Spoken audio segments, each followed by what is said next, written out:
Thank you. Thank you. Thank you, everybody. Thank you. Thank you, everybody. Thank you so much. Thank you. Thank you. Thank you. Everybody, please have a seat. Thank you. Thank you. Thank you. Thank you, everybody. Thank you. Thank you, everybody, please. Have a seat. Thank you, Joe.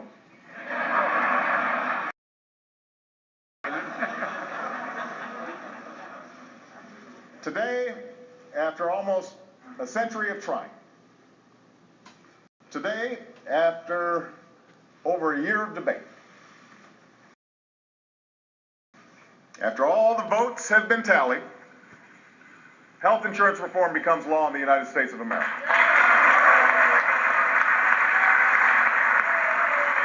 Today.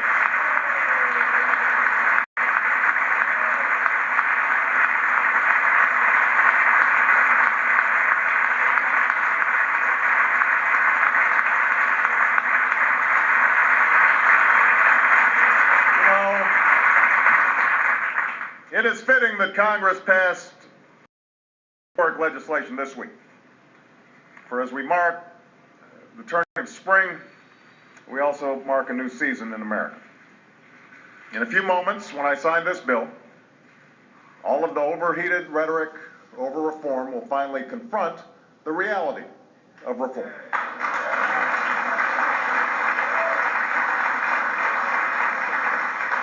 And while the Senate still has a last round of improvements to make on this historic legislation, and these are improvements I'm confident they will make swiftly, the bill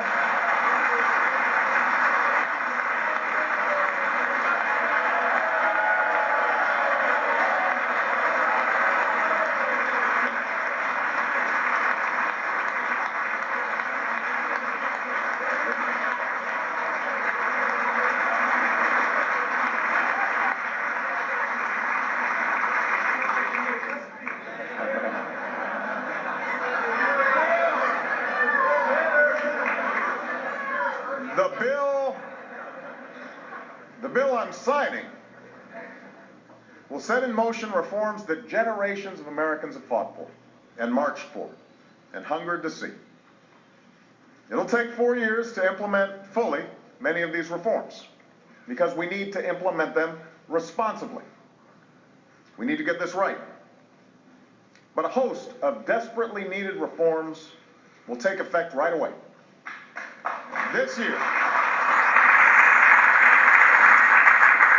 This year, we'll start offering tax credits to about 4 million small businessmen and women to help them cover the cost of insurance for their employees. That happens this year.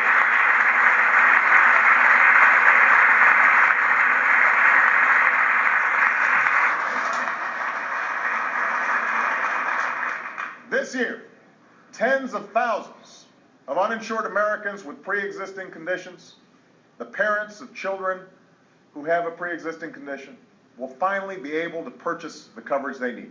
That happens this year.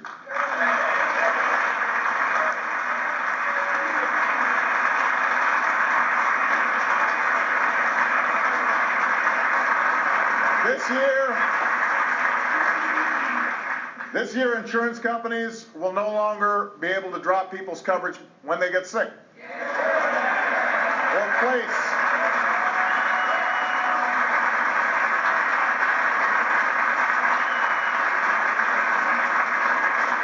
They won't be able to place lifetime limits or restrictive annual limits on the amount of care they can receive. This year, all new insurance plans will be required to offer free preventive care. And this year, young adults will be able to stay on their parents' policies until they are 26 years old. That happens this year.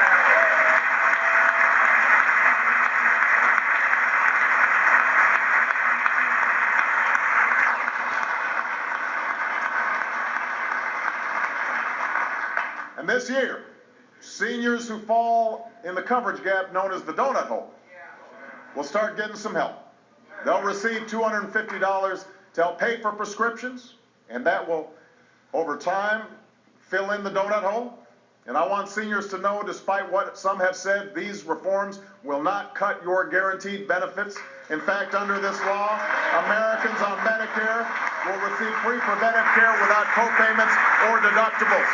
That begins this year.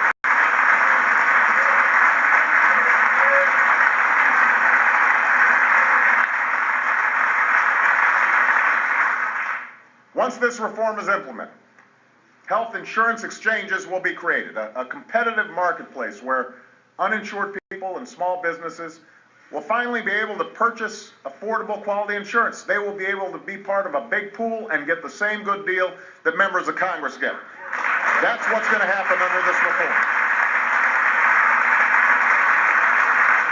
And when this exchange is up and running, millions of people will get tax breaks to help them afford coverage, which represents the largest middle-class tax cut for health care in history. That's what this reform's about.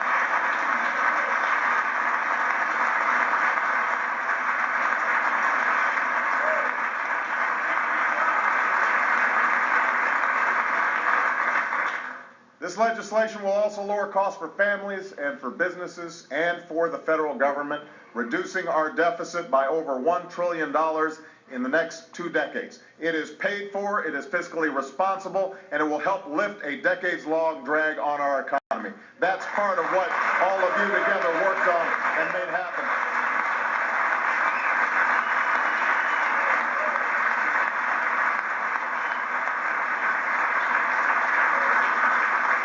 You know, that our generation is able to succeed in passing this reform is a testament to the persistence and the character of the American people who championed this cause, who mobilized, who organized, who believed that people who love this country can change it. It's also a testament to the historic leadership and uncommon courage of the men and women of the United States Congress, who've taken their lumps during this difficult debate. Yes, we did.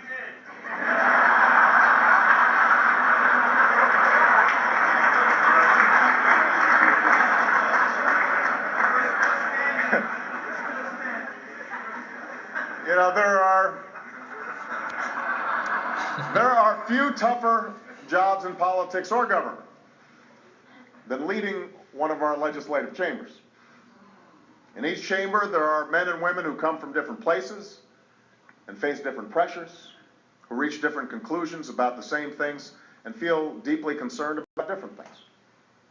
And by necessity, leaders have to speak to those different concerns. It isn't always tidy. It is almost never easy.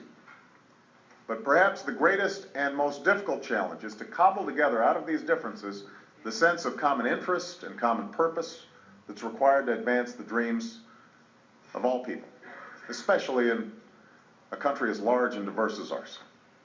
And we are blessed by leaders in each chamber who not only do their jobs very well, but who never lost sight of that larger mission. They didn't play for the short term.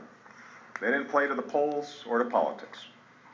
One of the best speakers the House of Representatives have ever had, Speaker Nancy Pelosi.